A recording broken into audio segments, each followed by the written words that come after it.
پیٹھا، گھیا کدو، سبزی اور پھل، پیاس کی شدت کا علاج، نکسیر کا علاج، اقساط حمل عورتوں کا حمل محفوظ رہنے کے لیے اس کا استعمال۔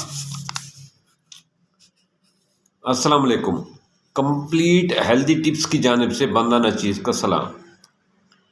آج دوستو پینٹھے کے متعلق بات کرتے ہیں کہ پینٹھا ہم لوگ شوق سے کھاتے ہیں اکثر لوگ، تو اس میں ایسی کیا غذائیت پائی جاتی ہے جس کی وجہ سے یہ صدیوں سے استعمال ہوتا آیا ہے۔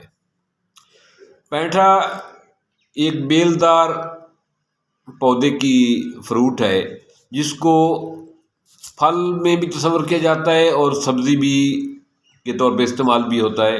اس کے پتے بڑے بڑے سخت روئے دار ہوتے ہیں۔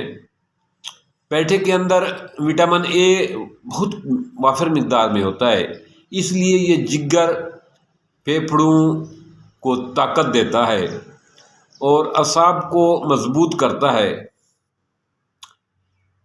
پیٹھے کی مٹھائی پیشاب لاتی ہے، پیشاب آور ہوتی ہے، اس سے خوب بھوک لگتی ہے۔ یہ خاص طور پہ ٹی بی کے مریضوں کے لیے بہت مفید ہوتا ہے۔ جب ہم بات کرتے ہیں کہ حاملہ عورتوں کے لیے، تو پیٹھے میں یہ خاص خاصیت ہے کہ یہ عورتوں کے حمل کو برقرار رکھنے میں، عورتوں کی حمل کی حفاظت کے لیے پیٹھا کا ایک ٹکڑا مٹھائی کا کھلانا عورتوں کے لیے بہت مفید ہے۔ ان کا حمل محفوظ رہتا ہے اور ساکت رہتا ہے۔ اور ایسے لوگ جو نکسیر کے شکار ہیں، جن کو نکسیر کا پرابلم ہے، پینٹھے کو مٹھائی کے طور پر 1 یا 2 ٹکڑے روزانہ رات کو کھائیں، یا پینٹھے کے 1 یا 2 ٹکڑے پانی میں بھگو کر صبح اس کو مٹھائی کے طور پر کھا لیں، تو یہ پیشاب آور بھی ہے اور نکسیر کا علاج بھی ہے۔ کچھ دن بعد نکسیر آنا بند ہو جاتی ہے۔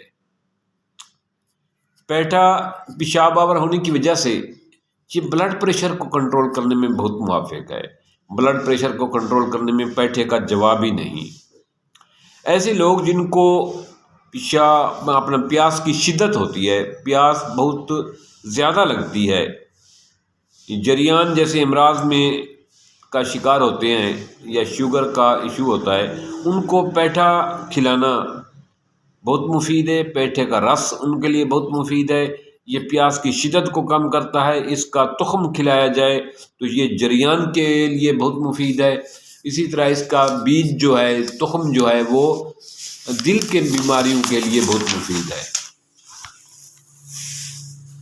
تو پیٹھا کو استعمال کریں اور اپنے کھانوں میں شامل کریں تاکہ آپ تندرست رہیں۔ تھینکس۔